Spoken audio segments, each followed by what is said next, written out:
All right, I'm sorry, that was my dog. She's hungry. Okay, so this is 10.3, the second half of it.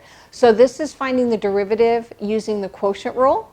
If you missed the product rule, go back to it. They're very, very similar.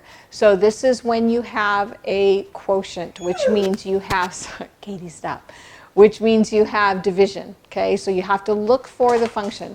So again, the key to these is if you can get out of it, don't use it. But if you can't get out of it, then you need to be able to use it. This one is a little bit more complicated than the product rule, but it's very, very similar. So again, it says if you have a function that has first function on the top and the second functions on the bottom, so first over second, then the derivative of this division problem is the derivative of the first times the second minus, this is a big change, minus the first times the derivative of the second all over the second one squared. Okay? So again, if you can get out of using the quotient rule, do it. If you can't, then we'll walk through it. So this is exactly the same as the product rule. You're going to have 4 cast of characters. Make sure you identify them first, and then all you have to do is plug it in and then use some algebra to clean it up. So let me show you an example. So if we had a function, f of x equals 3x plus 5 divided by x squared minus 3. So you can see there's no way around it. I can't do anything to this. I can't divide this to get out of it. So I'm going to use the quotient rule. So here we go, cast of characters. Our first is the top one. The derivative of the top is just 3. Our second function is the bottom function, the denominator. And derivative of the denominator is 2x. All right, now you should be getting very, very comfortable with the power rule. The power rule is used nonstop in this class, so you should be beginning to feel very comfortable with it. So here we go. All we have to do is plug it into our derivative of a quotient using the quotient rule. So derivative of the first is 3, oops, wrong color, is 3 times the second minus the first times the derivative of the second, which is 2x, all divided by the second squared.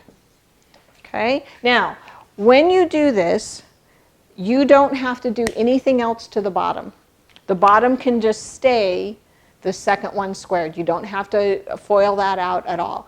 But you do have to simplify the top. Okay? So simplifying the top, all I'm going to do is work this through. So I have 3 times, I'm just distributing. 3 times x squared is 3x squared. 3 times negative 3 is 9. Minus, be careful, 2x times 3x is 6x squared. 2x times 5 is 10x. All divided by x squared minus 3 squared. Okay, so now I can simplify the top. So notice this negative needs to get pushed through both of those. So I have 3x squared minus 6x squared. So that is a negative 3x squared. And then we have a negative 10x minus 9 all over x squared minus 3 squared. And that is the derivative of a quotient. Okay? So same idea. You want the 4 cast of characters, name them first, and then just plug it into the quotient rule. Let me show you one more.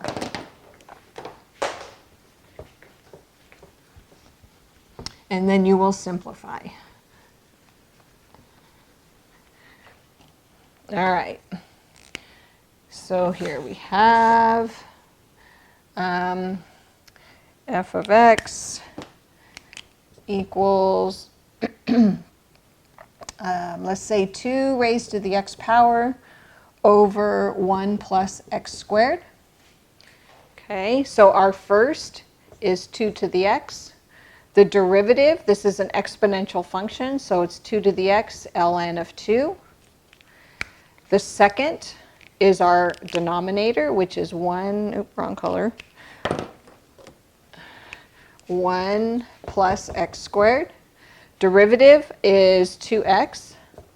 And now I have my forecast of characters. Plug it into my difference quotient.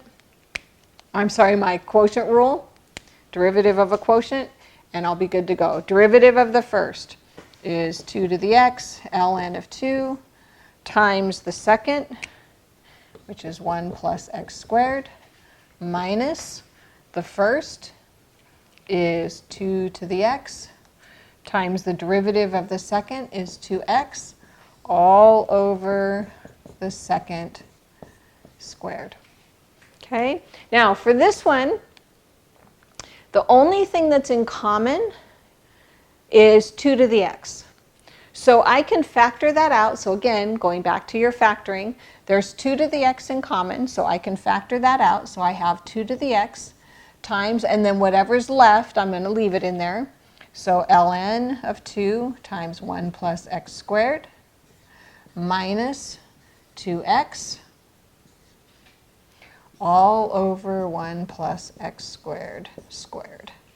And that's it. That's as far as we can go. This is the derivative of our quotient. And that's it. All right. Keep practicing.